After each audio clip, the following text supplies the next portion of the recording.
আসসালামু আলাইকুম এভরিওয়ান। আজকে কিন্তু আমরা খুব একটা এক্সাইটিং একটা বিষয় নিয়ে আসছি। আজকে আমাদের কিন্তু দুইটা গ্রাফিক্স কার্ডের মধ্যে কিন্তু একটা মানে বলা চলে একটা ব্যাটল চলবে। কারণ হলো এই গ্রাফিক্স কার্ডটা কিন্তু খুবই ডিমান্ডিং। গ্রাফিক্স কার্ড দুইটাই কিন্তু খুবই ডিমান্ডিং। একটা হলো কালারফুলের RTX 4060, আরটা হলো গুনিরের ARC A770।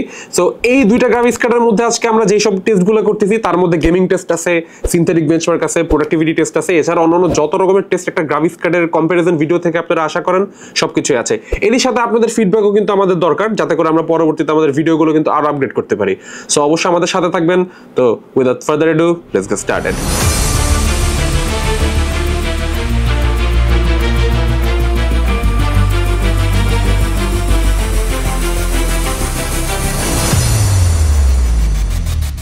সো গ্রাফিক্স কার্ডগুলোর মূলত যে ইনফরমেশনগুলো আছে ইনিশিয়াল স্টেজে সেগুলো কিন্তু আমাদের স্ক্রিনে হয়তো দেখতে পারতেছেন। তারপর আমরা একটু কালারফুল যেই জিপিটা আমরা ব্যবহার করতেছি RTX 4060, সেটা নিয়ে একটু কথা বলি। সেটা কিন্তু গ্রাফিক্স প্রসেসর কিন্তু আছে AD107, এতে কিন্তু কোর আছে 3072টার মতো কোর, TMUs আছে 96, ROPS আছে হলো 48, মেমোরি সাইজ কিন্তু যদিও আর্কেডটা কিন্তু 16GB, এটাতে কিন্তু 8GB DDR6 মেমোরি এবং এটার বাস ব্যান্ডউইথ হলো 128 বিট। এর সাথে হলো গানিরের যেই ARC A770 ফোটন যেই গ্রাফিক্স কার্ডটা আছে সেটার কিন্তু গ্রাফিক্স প্রসেসর কিন্তু DG2512, এর হলো কোরস আছে 4096টা, TMUs আছে 256, ROPS আছে হলো আপনার 128, 16GB মেমোরি সাইজের GDDR6 এর এই গ্রাফিক্স কার্ডটার কিন্তু বাস ব্যান্ডউইথ কিন্তু 256 বিট। গ্রাফিক্স কার্ডগুলো নিয়ে বেশি কথা না বলি, কারণ আমরা কিন্তু চলে যাবো আসলে বেঞ্চমার্ক গুলো এবং হলো গেমিং টেস্ট এবং হলো আমাদের সিনথেটিক যে বেঞ্চমার্ক গুলো আছে এবং প্রোডাক্টিভিটি টেস্ট আছে সেগুলোর দিকে। আমরা যেই স্পেসটা ব্যবহার করতেছি আজকের এই টেস্টের জন্য, সেখানে কিন্তু আপনার ব্যবহার করতেছিল Ryzen 5 9600X processor, 32GB 6000 mega transfer per সেকেন্ডের কিন্তু RAM, যেটা হলো Corsair Vengeance এর। কুলার হিসাবে ছিল Deepcool AK500S, মাদারবোর্ড ছিল MSI B650। এইগুলোই ছিল ইনিশিয়াল স্টেজের গ্রাফিক্স কার্ড। কিন্তু এই দুইটাই আমরা হলো সুইচ করে ইউজ করছি। এই দুইটা গ্রাফিক্স কার্ডের জন্য কিন্তু আমরা মূলত ব্যবহার করছি হলো 750, যেটা হলো Corsair RM750X PSU। তো এটা ব্যবহার করার কারণ হলো আমাদের কালারফুল RTX 4060 যে গ্রাফিক্স কার্ডটা আছে এটা রিকমেন্ডস কিন্তু 450 ওয়াট, যদিও এটা TDP হলো আপনার 115 ওয়াট পর্যন্ত। আর এর সাথে গুনিরের ARC A70 যেটা আছে সেটার কিন্তু আপনার পাওয়ার রিকোয়ারমেন্ট কিন্তু 600 ওয়াটস এবং হলো এটা TDP হলো 225 ওয়াট। এর জন্য আমরা টোটালি আসলে মূলত ব্যবহার করছি হলো এই 750 ওয়াটের পাওয়ার সাপ্লাইটা। তো আমরা আজকের এই ভিডিওর জন্য কিন্তু গেমিং টেস্ট করছি টোটাল 4টা। তার মধ্যে গডফল আছে, ওয়ার Z আছে, GTA 5 আছে এবং হলো টুম রেডার। এই টোটাল 4টা গেমিং টেস্ট আমরা করছি। সো এই 4টা গেমিং টেস্টে আমরা হলো 1440p এবং হলো আপনার 1080p, দুইটাতে DLSS এবং FSR বন্ধ ছিল। যখন আমরা টেস্টটা করছি তখন হলো এমবিএন্স টেম্পারেচার ছিল अराउंड 22 থেকে 24 ডিগ্রির মতো। সো আমরা গেমিং টেস্টে সর্বপ্রথম যে গেমটা নিয়ে কথা বলবো সেটা হলো গডফল। গডফল হলো আমরা 1080p তে যখন আপনার রেজোলিউশনে রান করছি তখন হলো RTX 4060 তে আমাদের কিন্তু ম্যাক্স FPS ছিল 167, এভারেজ FPS ছিল হলো আপনার 126, 1% লোতে ছিল FPS 60 এবং হলো 0.1% লোতে ছিল FPS 10। তো এর যখন হলো আমরা A770 ব্যবহার করছি তখন ম্যাক্স FPS ছিল 181, এভারেজ FPS ছিল 214, 1% লোতে FPS ছিল 65 এবং 0.1% লোতে ছিল 35। এগুলো ছিল হলো আপনার 1080p তে যখন আমরা গডফল রান করছি RTX 4060 এবং হলো ARC A770 দিয়ে। এরপর আমরা চলে গেলাম 1440p তে। 1440p তে কিন্তু আমরা RTX 4060 তে ম্যাক্স FPS পাইছি হলো 125, এভারেজ FPS ছিল 100, 1% লোতে ছিল 50 এবং 0.1% কিন্তু লো ছিল আপনার 10। যখন আমরা A770 তে চলে গেলাম তখন কিন্তু ম্যাক্স FPS ছিল কিন্তু 150, এভারেজ FPS ছিল 125, 1% লোতে ছিল 55 এবং 0.1% লোতে ছিল 30। তো এখানে কিন্তু আপনার বলা চলে আসলে A770 থেকে কিন্তু RTX যেই 4060 আছে সেটা কিন্তু আপনার এভারেজ FPS যদি বলি তাহলে কিন্তু 69.38% কিন্তু A770 কিন্তু ভালো পারফরম্যান্স করছে। আর এরই সাথে হলো 1080p তে এবং 1440p তে গডফল খেলার ক্ষেত্রে কিন্তু RK 770 বেশ ভালো একটা ফ্রেম রেট প্রদান করছে 4060 এর তুলনায়। তো এখানে বেশ কিছু ফ্যাক্টর থাকতে পারে, কিন্তু এখানে একটা কথা আছে, পরবর্তীতে আমরা যেই গেমিং টেস্ট গুলোতে যাব সেখানে কিন্তু আমরা বলে রাখি সব পুরো যখন এই বেঞ্চমার্কটা শুরু করছে আমাদের কিন্তু যত রকমের সফটওয়্যার ছিল, যত রকমের ব্যাকগ্রাউন্ড প্রসেস ছিল বন্ধ ছিল। আমাদের কিন্তু DLSS FSR ও বন্ধ ছিল, যেগুলো সাপোর্ট করে সেগুলো বন্ধ ছিল, কারণ আমরা নেটিভটাই ইউজ করতে চাচ্ছিলাম বেঞ্চমার্কিং ক্ষেত্রে। এবং হলো লেটেস্ট সফটওয়্যার কিন্তু আপডেটেড দেওয়া ছিল, মানে ফার্মওয়্যার কিন্তু সম্পূর্ণ আপডেটেড দেওয়া ছিল। সো আমরা আসলে বেশি কথা না বাড়াই আমরা চলে যাবো এখন ওয়ার Z এর দিকে, যেটা হলো সেকেন্ড গেম। ওয়ার Z এ যখন হলো আমরা 1080p তে রান করলাম গেমসগুলা, তখন প্রথমে আমরা 4060 তে যেটা পাইছি সেটা হলো আপনার ম্যাক্স FPS পাইছি 184, এভারেজে পাইছি 176, 1% লোতে পাইছি হলো 16 এবং 0.1% লোতে পাইছি হলো আপনার 10 FPS। যখন আমরা 4060 টা খুলে A770 টা আমরা হলো ইউজ করলাম তখন হলো আমরা ম্যাক্স FPS পাইছি হলো আপনার 150, এভারেজ FPS ছিল 142 এবং 1% লোতে ছিল 40 এবং 0.1% লোতে FPS ছিল 10। তারপর আমরা চলে গেলাম হলো 1440p তে। তো 1440p তে আমরা RTX 4060 তে কিন্তু ম্যাক্স FPS পাইছি 140, এভারেজ FPS ছিল 130, 1% লোতে ছিল FPS 15 এবং 0.1% লো FPS ছিল 10। সো এরপরে হলো আমরা যখন A770 তে আবার সুইচ করলাম তখন ম্যাক্স FPS ছিল 120, এভারেজ ছিল 115, 1% লোতে ছিল হলো FPS 35 এবং 0.1% লোতে ছিল FPS 10। তো এখানে কিন্তু দেখা যাইতেছে হলো আপনার RTX 4060 কিন্তু আসলে এভারেজ FPS এর দিকে যদি আমরা বলি বোথ রেজোলিউশনে A770 থেকে কিন্তু আপনার বেশ ভালো ইয়া করছে, কিন্তু আবার A770 কিন্তু আপনার 1% লো FPS কিন্তু ধরে রাখছিল 4060 এর তুলনায়। ওভারঅল কিন্তু FPS যদি আমরা বলি তাহলে ওয়ার্ল্ড ওয়ার জেড এর ক্ষেত্রে কিন্তু 4060 ওয়াজ ডুইং গুড, কিন্তু 1% লোতে কিন্তু A770 ওয়াজ অ্যাকচুয়ালি এক্সেলিং। পরবর্তীতে আমরা চলে যাব আমাদের অনেকেরই ক্রাশ লারা ক্রফট। আমরা ছোটবেলা থেকেই তাকে দেখে আসছি মুভিতে, তার সাথে গেমসে। সো শ্যাডো অফ দ্য টুম রেডার আমরা যখন খেললাম 1080p তে, তো RTX 4060 তে ম্যাক্স FPS পাইছি আমরা 153, এভারেজ FPS পাইছি 154, 1% লোতে ছিল 125 এবং 0.1% লোতে ছিল 40।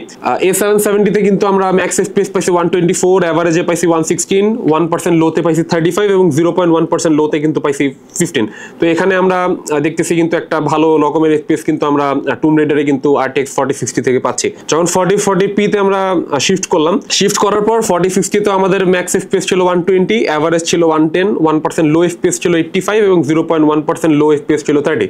তো আবার যখন আমরা A770 তে সুইচ করার পর আমাদের ম্যাক্স FPS ছিল 105, এভারেজ FPS ছিল 95, 1% লো FPS ছিল 40 এবং 0.1% লো ছিল আপনার 20 FPS। 4060 কিন্তু এভারেজ কিংবা লো যেইটাই বলেন ওখানে কিন্তু A770 তে কিন্তু আপনার 1080p তে এবং 1440p তে কিন্তু আসলে তুলনা বলবো না, কিন্তু আসলে ভালো একটা মানে A770 ওয়াজ ডুইং গুড, কিন্তু 1460 কিন্তু আসলে ভালো মানে 4060 কিন্তু যথেষ্ট ভালো পারফরম্যান্স করছে দুইটা রেজোলিউশনেই। তো আমরা এখন ফোর্থ যে গেমটা আছে সেই গেমটা কিন্তু হলো আপনার রকস্টারের কিন্তু যেটা মিল্কিং কাউ বলা চলে যে গেমসটা, সেটা হলো আপনার GTA সিরিজের পঞ্চম এডিশন GTA 5, যেটা GTA 6 এর জন্য সবাই বসে আছে, কিন্তু আমরা GTA 5 টাই বলি কারণ এটা সবাই খেলে। GTA এর সাথে আমাদের অনেক ছোটবেলার অনেক স্মৃতির সম্পৃক্ততা আছে। সো আজ বেশি দেরি না করে GTA 5 টা শুরু করি। 1080p তে আমরা যখন রান করলাম 4060 তে কিন্তু ম্যাক্স FPS ছিল 150, এভারেজে ছিল 140, লো FPS ছিল 60 এবং 0.1% লোতে ছিল 35। পরবর্তীতে যখন আমরা A770 তে রান করলাম তখন ম্যাক্স FPS ছিল 155, এভারেজ FPS ছিল 145, 1% লোতে ছিল 50 এবং 0.1% লোতে ছিল 25। তারপর আমরা 1440p তে আমরা যখন সুইচ করলাম তখন সুইচ করার পর 4060 তে এটা যেই পারফরম্যান্স পাচ্ছে সেটা হলো আপনার ম্যাক্স FPS ছিল 120, এভারেজ ছিল 100, 1% লোতে ছিল 45 এবং 0.1% লোতে ছিল 25। তারপর আমরা পরবর্তীতে আবার সুইচ করলাম RK770 তে। 1440p তে আমরা ম্যাক্স FPS পাইছি 120, এভারেজে পাইছি 105, 1% লোতে পাইছি 40 এবং 0.1% লোতে পাইছি 15। বলা চলে আসলে both card really did good. একটু স্লাইটলি বেটার ছিল 4060 ইন টার্মস অফ র পারফরম্যান্স। যদি আমরা খাতা কলমে দেখি তাহলে আসলে RK770 কিন্তু অনেক বেশি কিছু প্রোভাইড করতেছে, কিন্তু আসলে ড্রাইভারের যে ব্যাপারটা এনভিডিয়া এবং AMD এদের কিন্তু ড্রাইভারের যেই কাজ অনেক আগের থেকে তারা করতেছে। Intel is new in this game, কিন্তু ওরা কিন্তু খুব তাড়াতাড়ি ধরে ফেলতেছে। সো আসলে দেখা যাক পরবর্তীতে আসলে কি হয়। কিন্তু আমরা যদি প্রাইসের ডিফারেন্সটাও বলি 4060 কিন্তু প্রায় হলো এখন অ্যারাউন্ড প্রাইস হলো 41,500 টাকা, এখানে আপনার RK770 কিন্তু হলো 37,000 টাকার আশেপাশে। সো এখানে কিন্তু একটা 4-4,500 টাকার মতো একটা ডিফারেন্স আমরা দেখতেছি। আসলে ওইটাও বেশি ফ্যাক্ট না, ফ্যাক্ট হলো আবার কিন্তু ওইখানে কিন্তু আপনার পাওয়ার সাপ্লাইয়ের ক্ষেত্রে কিন্তু আপনার 450-500 ওয়াটের পাওয়ার সাপ্লাই দিয়ে কিন্তু আপনার 4060 রান করা যায়, যদিও 550 ওয়াট আমি বলতেছি কারণ একটু বেশি রাখা ভালো। আর এদিকে আবার RK770 এর জন্য কিন্তু আবার পাওয়ার সাপ্লাই কিন্তু রিকমেন্ডেডই কিন্তু আপনার 600 ওয়াট। তো আপনি যখন একটু পাওয়ার সাপ্লাই একটু বাড়ায় নিতে যাবেন তখন দেখবেন যে আসলে প্রাইসটা সিমিলারই হয়ে যেতেছে। এখন আমরা এতক্ষণ কিন্তু গেমিং টেস্ট নিয়ে কথা বলছি, গেমিং টেস্ট থেকে কিন্তু আমরা চলে আসছি কিন্তু এখন হলো আপনার সিনথেটিক বেঞ্চমার্কের। তো সিনথেটিক বেঞ্চমার্কের প্রথম যেই বিষয়টা নিয়ে কথা বলবো সেটা হলো Geekbench 6। Geekbench 6 এ আমরা RTX 4060 তে পাইছি কিন্তু আপনার ভালকানে 1,07,052, OpenCL স্কোর পাইছি 1,02,550। গুনিরের RK70 তে কিন্তু আমরা পাইছি হলো আপনার ভালকানের স্কোর 95,479, OpenCL স্কোর আছে 1,07,214। তো এখানে দেখা যাচ্ছে হলো আপনার 4060 কিন্তু আপনার A770 থেকে কিন্তু প্রায় 5.3% কিন্তু বেশি পারফরম্যান্স দেখাইছে আর কি ভালকানের ক্ষেত্রে। আর OpenCL এ কিন্তু আবার এখানে উল্টো হয়ে গেছে, OpenCL এ কিন্তু আবার হলো A770 কিন্তু 4060 থেকে কিন্তু আপনার প্রায় হলো 4.6% বেটার পারফরম্যান্স দেখাইছে। এখানে কারণ আছে, কারণ হলো 4060 কিন্তু আপনার যে অ্যাপ্লিকেশন ভালকান বেসড অ্যাপ্লিকেশন সেখানে কিন্তু আপনার আপার হ্যান্ড আছে ডিউ টু ইটস ফার্মার্স এটা ড্রাইভার এবং অন্যান্য যে বিষয়গুলো। আর এর সাথে হলো OpenCL এর ক্ষেত্রে কিন্তু আপনার হলো A770 বেটার করছে বিকজ দ্য হার্ডওয়্যার সুপিরিয়রিটি যদি আমরা বলি তো সেই ক্ষেত্রে। আর OpenCL এমনি আপনার হলো ক্যালকুলেশন বেসড কাজ, সো এখানে আপনার হলো RK770 কিন্তু যথেষ্ট ভালোই করছে আপনার হলো 4060 তুলনায়। এরপরে আমরা কিন্তু 3D মার্ক টাইম স্পাই বেঞ্চমার্কটা করছি, সেখানে কিন্তু আমরা 4050 তে কিন্তু পাইছি হলো আপনার 9820, A770 তে কিন্তু পাইছি হলো 8750। সুপার পজিশনে বেঞ্চমার্ক পাইছি 1080p এক্সট্রিম সেটিংসে আপনার হলো RTX 4050 তে পাইছি হলো 7326 এবং হলো আপনার A770 তে কিন্তু পাইছি হলো 6735। এখানে দেখা যাইতেছে হলো আপনার হলো 4060 কিন্তু প্রায় টাইম স্পাইতে কিন্তু আপনার 12.2% বেশি স্কোর করছে A770 এর তুলনায় এবং হলো 8.8% হাই স্কোর করছে হলো সুপার পজিশন বেঞ্চমার্কের ক্ষেত্রে। সো এখানে ইউজুয়ালি টোটাল যদি আমরা বলি ভালকানে কিন্তু ভালো করছে 4060, এছাড়া হলো আপনার সুপার পজিশন এবং হলো টাইম স্পাইতে আপনার হলো কিন্তু বেশ ভালো স্কোর করছে হলো 4050। এখানে কিন্তু আপনার হলো আবার OpenCL এর যে টাস্কটা সেখানে কিন্তু আপনার হলো কিন্তু ভালো করছে আপনার A770। এখন ডিপেন্ড করে আসলে সিনথেটিক বেঞ্চমার্কই সবকিছু না, নাম্বারস সবসময় যে আপনার হলো ট্রু সেটাও কিন্তু না, কারণ হলো অনেক ধরনের ফ্যাক্টর কাজ করে। এটা বেঞ্চমার্কিং এর ক্ষেত্রে রিসার্চের ক্ষেত্রে আসলে ডেটাটা স্ট্যাটিক্যাল ডেটা কিন্তু আপনার হলো ডিপেন্ড করে অনেক ধরনের ফ্যাক্টরের উপর। সো আমরা দেরি না করে আমরা এখন চলে যাব হলো প্রোডাক্টিভ টেস্টে। তো প্রোডাক্টিভিটি বেঞ্চমার্কে যদি আমরা বলি তাহলে আমরা সর্বপ্রথম ব্লেন্ডার ব্যবহার করছি আপনার BMW 27 যে সিনটা আছে সেটা রেন্ডার টাইম এটা নিচে আপনার 4060 তে প্রায় 1 মিনিট 52 সেকেন্ডস এর মতো, A770 নিচে কিন্তু 2 মিনিটস 10 সেকেন্ডস এর মতো। তো এখানে কিন্তু দেখা যাচ্ছে 4060 কিন্তু আপনার A770 থেকে প্রায় 15.5% বেশি পারফরম্যান্স দেখাইছে। ফটোশপ, ইলাস্ট্রেটর এগুলো আসলে দুইটাই ভালো করছে, এখানে আসলে এরকম ভাবে ডেটা দেখানোর কিছু নেই। তারপরও আমরা এটা নিয়ে কাজ করছি, এখানে আসলে এইভাবে ডেটা নিয়ে কথা বলার কিছু নেই, কারণ হলো ডে টু ডে টাস্ক আমাদের ডিজাইনাররা ছিল তারা ইউজ করছে বেশ কিছুদিন এই দুইটা পিসি গ্রাফিক্স কার্ড ইউজ করে, সো এরকমই পাইছে আর কি। এখানে আসলে এটা নিয়ে বলার কিছু নেই। কিন্তু আফটার এফেক্টসে কিন্তু আমরা যখন রেন্ডার দিছি তখন 4060 কিন্তু টাইম নিচে হলো আপনার 6 মিনিট 10 সেকেন্ডের মতো, আর A770 কিন্তু নিচে 6 মিনিট 50 সেকেন্ডের মতো। তো 40 সেকেন্ড খুব একটা বেশি না, কিন্তু পার্সেন্টেজ হিসাব করলে কিন্তু আপনার 4050 কিন্তু 9.7% বেটার পারফরম্যান্স করছে। প্রিমিয়ার প্রোতে যখন রেন্ডার করছে আমাদের গতবার একটা প্রজেক্ট ফাইল ছিল, এটা অ্যারাউন্ড 10 মিনিটস এর মতো ছিল, তো সেটা হলো আপনার কালারফুল RTX 4060 কিন্তু আপনার ফুলি রেন্ডার করছে, CUDA অ্যাক্সেলারেশন ছিল, CUDA কোডটা ইউজ করছে। তো এখানে আপনার কিন্তু 4 মিনিট 2 সেকেন্ডস এর মতো টাইম পাইছি। আর হলো আপনার বুনিরের 770 কিন্তু আপনার 6 মিনিট 3 সেকেন্ডস টাইম লাগাইছে। তো এখানে কিন্তু দেখা যায় হলো 4050 কিন্তু আপনার 10 মিনিট ভিডিও রেন্ডারিং এর ক্ষেত্রে প্রিমিয়ার প্রোতে 50.8% বেটার পারফরম্যান্স করছে A770 থেকে। তো কেউ যদি কন্টেন্ট ক্রিয়েশন কিংবা হলো আপনার প্রোডাক্টিভ কোনো কাজ করতে চান বেশি, তাদের জন্য কিন্তু এনভিডিয়ার কার্ডগুলো আসলে মূলত মোটামুটি ভালোই, কারণ হলো আর্ক A770 বা আর্ক সিরিজের কার্ডগুলো কিন্তু ভালো গেমিং এর ক্ষেত্রে। এগুলোর VRAM বেশি, এগুলোর হার্ডওয়্যার সুপিরিয়রিটি অনেক ক্ষেত্রেই বেশি, কারণ হলো অনেক বেশি কিছু দেওয়া থাকে। কিন্তু আপনার হলো যদি ইন টার্মস অফ আমরা যদি ড্রাইভারের কথা বলি, ড্রাইভার অনেক বড় একটা ফ্যাক্ট, কারণ আপনার ড্রাইভার যদি ভালো না থাকে আপনি গাড়ি চালাবেন কিভাবে? আচ্ছা, এটা আসলে এটা না। ড্রাইভার সাপোর্ট একটু ভালো করলে ইন্টেল আইদার আমরা চিন্তা করবো আসলে পরবর্তীতে ভালো করবে কি করবে না, তো এটার উপর অনেক কিছু ডিপেন্ড করে। তো এই ক্ষেত্রে 4060 আসলে কেউ যদি নিতে চায় তাহলে ইটস অ্যাকচুয়ালি সেফার চয়েস, কিন্তু A770 ইজ নট আ স্লাউচ, ওটাও ভালো, কিন্তু ডিপেন্ডস আপনার টেস্টের উপর। তবে টু বি অনেস্ট আমার কাছে পার্সোনালি যদি আউটলুকের কথা বলি তাহলে কিন্তু A770 কিন্তু খুবই ভালো লাগছে। পাওয়ার কনজাম্পশন আর হলো টেম্পারেচার নিয়ে যদি আমরা কথা বলি, থার্মাল পারফরম্যান্স নিয়ে, তাহলে কালারফুল 4060 কিন্তু আপনার পাওয়ার কনজাম করছে 115 ওয়াট, এটা TDP এমনি, কিন্তু আপনার টিপিক্যালি অপারেটিং ছিল আপনার হলো 65, আর এটা কিন্তু আইডিয়ালে যখন ছিল তখন হলো প্রায় অ্যারাউন্ড 32 ডিগ্রি পর্যন্ত ছিল। আর গুনিরের কিন্তু RK770 কিন্তু আপনার এটা TDP কিন্তু 225 ওয়াটের মতো, তো এটার অপারেটিং টেম্পারেচার ছিল হলো অ্যারাউন্ড 75 আপ হচ্ছিল কিছু কিছু ক্ষেত্রে, কিন্তু আইডিয়াল টেম্পারেচার ছিল আপনার 35 ডিগ্রি সেলসিয়াসের মতো। তো এই ক্ষেত্রে কিন্তু আপনার 4060 কিন্তু এক হলো পাওয়ারও কনজাম কম করে, থার্মাল পারফরম্যান্স যদি আমরা বলি তাহলে কুলার টেম্পারেচার কিন্তু আপনার ধরে রাখে। আসলে টোটাল যদি সবকিছু বলি তাহলে আসলে এটা ছিল আপনার আমাদের বেঞ্চমার্কের রেজাল্ট। A770 কিন্তু আপনার মোটামুটি it was actually warmer in some cases.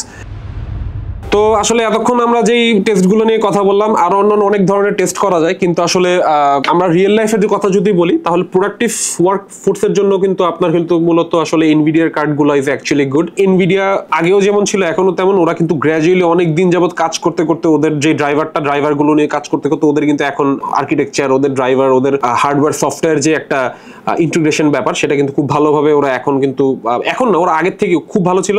R within time ওরা আগে এই গেমে আগে ছিল দ্যাটস ওয়াই ওরা আসলে ইমপ্রুভ করার একটা ভালো একটা সময় পাইছে। তো ইন্টেল মাত্র ঢুকছে, তো ইন্টেলও আমরা মনে করি আরো 3-4 বছর পর হয়তো আরো বেটার করবে। কিন্তু আপনারা যদি এখন জাস্ট প্রোডাক্টিভিটির কথা চিন্তা করেন, তো প্রোডাক্টিভিটির জন্য আমরা মনে করি আসলে 4060টা এই 41,500 টাকার মধ্যে যে গ্রাফিক্স কার্ডটা সেটা আপনারা কিন্তু দেখতে পারেন। আবার A770ও ফালাই দেওয়ার মতো না। কেউ যদি আপনার হলো মনে করেন জাস্ট হলো আমি গেমস করবো ভাই, আমার ওই হালকা পাতলা 10-15% নিয়ে আমার কোনো মাথা ব্যথা নাই, আমি হলো আসলে A770 নিব, কারণ হলো আমার হলো গেমিং পারফরমেন্সটা দরকার, এটার VRAM বেশি। সো পরবর্তীতে আপনি যদি বড় রকমের কোনো হাই রেজলিউশনে কোনো কিছু খেলেন 1440p-তে, যেমন হলো আমরা বেশ কিছু গেমসে কিন্তু আপনার একটু হলেও কিন্তু FPS বেশি পাইছি হলো A770-তে। আবার কিছু কিছু ক্ষেত্রে আবার 1% লোতেও কিন্তু আবার A770 was doing good. So আসলে এখানে কিন্তু বলা চলে আসলে কোন গ্রাফিক্স কার্ডটা আপনি নেবেন, ইট ডিপেন্ডস অন ইউ। এখন আমরা যদি কস্ট পার ফ্রেম বলি যে ROI, তো আপনার হলো এই গ্রাফিক্স কার্ডগুলো কিনছেন, কেনার পর আপনার আসলে ROI-টা কি, রিটার্ন অফ ইনভেস্টমেন্ট। তো এখানে হলো আপনার কস্ট পার ফ্রেম হলো আপনার প্রাইস ভাগ আপনার যদি অ্যাভারেজ FPS বলি গেমিং বেঞ্চমার্কের ক্ষেত্রে, তাহলে গডফলে কিন্তু আপনার হলো 4060-তে কিন্তু আপনার পার ফ্রেমের জন্য খরচ করতে হবে 329 টাকা, সেখানে আপনার হলো A770-র কিন্তু খরচ করতে হবে 173 টাকার মতো। তো এখানে আসলে একটা প্রাইস ডিফারেন্স অনেক বেশি, তার মানে মনে হচ্ছে যে আসলে 4060 কিনবো না অনেক বেশি দেখে, কিন্তু আপনার কিন্তু এখানে পাওয়ার সাপ্লাই কিন্তু কম ওয়াটের নেওয়া লাগছে, প্রাইসও কিন্তু আপনার হলো 700 ওয়াটের থেকে একটু কম আসবে। ওয়ার্ল্ড ওয়ার জেড এর ক্ষেত্রে আপনার হলো কস্ট পার FPS হিসাব করি, তাহলে হলো আপনার $225 BDD 225 BDD-র মতো আসবে। এছাড়া হলো আপনার A770 কিন্তু আসবে হলো 247 BDD পার FPS। তো এখানে আসলে বলা চলে 1080p গুলোই আমরা বলছি, কারণ 1440p তো আপনার অ্যারাউন্ড ওইরকমই আসে। তো শ্যাডো অফ দ্য টুম রাইডারে আমরা কিন্তু কস্ট পার FPS পাইছি 269, সেখানে আমরা কিন্তু A770 কিন্তু আবার পাইছি 319। এখানে কিন্তু আবার দেখেন, এখানে কিন্তু আবার টুম রাইডারের ক্ষেত্রে কিন্তু আপনার কস্ট পার ফ্রেম কিন্তু বেশি পড়তেছে হলো 319 টাকা অ্যাজ লাইক 269 টাকা A770-র ক্ষেত্রে। তার মানে এখানে কিন্তু আবার A770 কিন্তু মনে হচ্ছে expensive in terms of cost per frame. তো GTA 5-এ কিন্তু আমরা হলো আবার এখানে কিন্তু দেখতেছি হলো 4060-তে কিন্তু বেশি আসতেছে অ্যাজ লাইক 296 BDD পার ফ্রেম, আর হলো আপনার A770 কিন্তু আসছে 255 পার FPS। সো এখানে দেখা যাচ্ছে ROI হিসাব করলে কিন্তু আপনার A770 কিন্তু বেটার ইনভেস্টমেন্ট দেয়। তো আসলে চয়েসটা মূলত আপনার, আমাদের হলো জাস্ট হলো কাজ হলো আমরা বেঞ্চমার্কটা করা, সিনথেটিক বেঞ্চমার্ক, এবং হলো যেহেতু আমাদের কাছে প্রোডাক্ট সবকটা প্রোডাক্ট আসে, সো আমরা এগুলো নিয়ে কাজ করতে পারি। কিন্তু একজন কনজিউমারের ক্ষেত্রে কিন্তু আসলে প্রোডাক্ট হাতে নিয়ে তারপর হলো আপনার ইউজ করে আসলে আমি নিব কি নিব না সেটার আসলে অপশন হয়ে ওঠে না, এটা আমাদের কাছে আছে দেখে আমরা আসলে করি।